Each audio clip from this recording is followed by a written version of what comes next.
The middle of the 17th century was a time of great upheaval. In England, Scotland and Ireland were embroiled in a series of conflicts known as the Wars of the Three Kingdoms.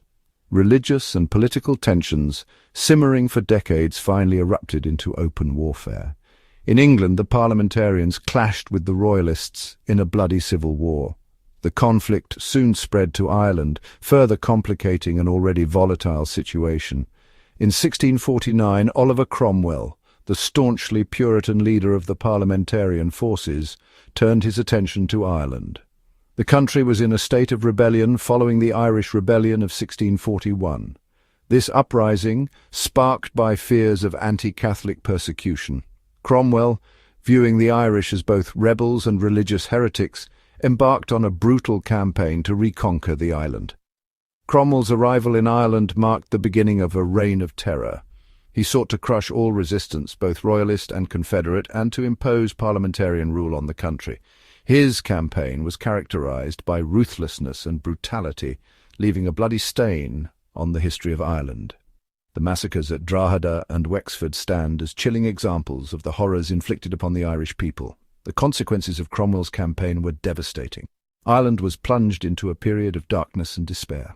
The massacres at Drogheda and Wexford left an indelible mark on the Irish psyche, serving as a stark reminder of the savagery of war. The ethnic cleansing and forced displacement that followed further shattered Irish society, leaving a legacy of bitterness and resentment that would endure for centuries. Cromwell's name became synonymous with terror in Ireland. His military campaign was marked by shocking acts of brutality.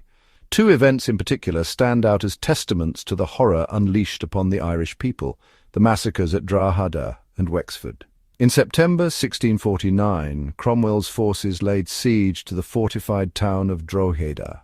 After a short but bloody siege, the town's defenders, a mix of royalist soldiers and Irish Confederates, finally surrendered.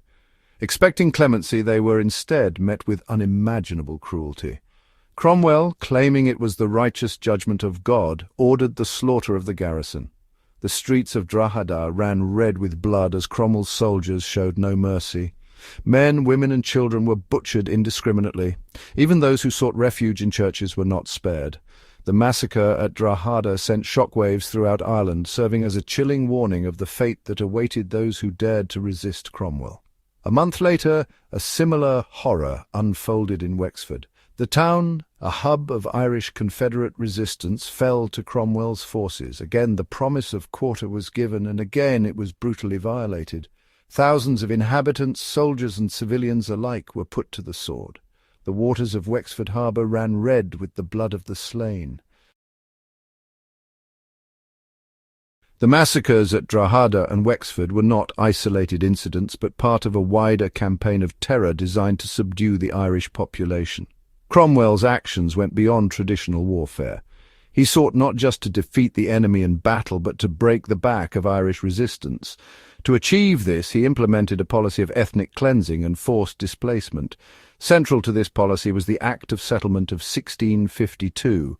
This act, passed by the English Parliament, declared that all Irish Catholics who had participated in the rebellion, or were associated with those who had, were to forfeit their lands. This resulted in the mass confiscation of Irish-owned land. The dispossessed Irish were given a stark choice to go to hell or Connaught. Those who chose Connaught, a poor and infertile province in the west of Ireland, were herded there like cattle. Families were uprooted from their ancestral homes and forced to start anew in a strange and unforgiving land. Many perished on the journey, succumbing to hunger, disease, or exhaustion. Those who refused to go to Connaught faced an even worse fate: transportation to the West Indies. Thousands of Irish men, women and children were rounded up and shipped across the Atlantic as indentured servants. In reality, their condition was little better than slavery. They were forced to work on sugar plantations in Barbados and other islands, enduring harsh conditions and brutal treatment. Cromwell's campaign in Ireland remains one of the most controversial episodes in Anglo-Irish history. His actions, particularly the massacres at Drogheda and Wexford, have been condemned as barbaric acts of cruelty. Some historians argue that they meet the definition of genocide. constituting a deliberate attempt to exterminate the Irish people. Cromwell's defenders argue that his actions must be seen in the context of the time. They argue that Cromwell saw himself as a righteous warrior, fighting for the cause of God and Parliament. Whatever the justification, there is no denying the devastating impact of Cromwell's campaign on Ireland, which left over 600,000 Irish dead.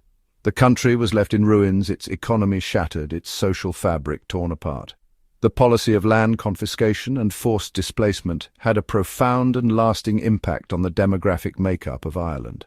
The scars of Cromwell's conquest would continue to shape Anglo-Irish relations for centuries to come. Today, Cromwell remains a deeply divisive figure in Irish history. His legacy continues to spark debate and controversy, serving as a potent reminder of the enduring power of the past. The events of his Irish campaign stand as a warning from history, a stark reminder of the human capacity for cruelty and the devastating consequences of religious and political intolerance. And still the Irish people have been replaced by the government-forced plantations today. Thanks for watching. Please like, share and subscribe. Until next time, Sláinte.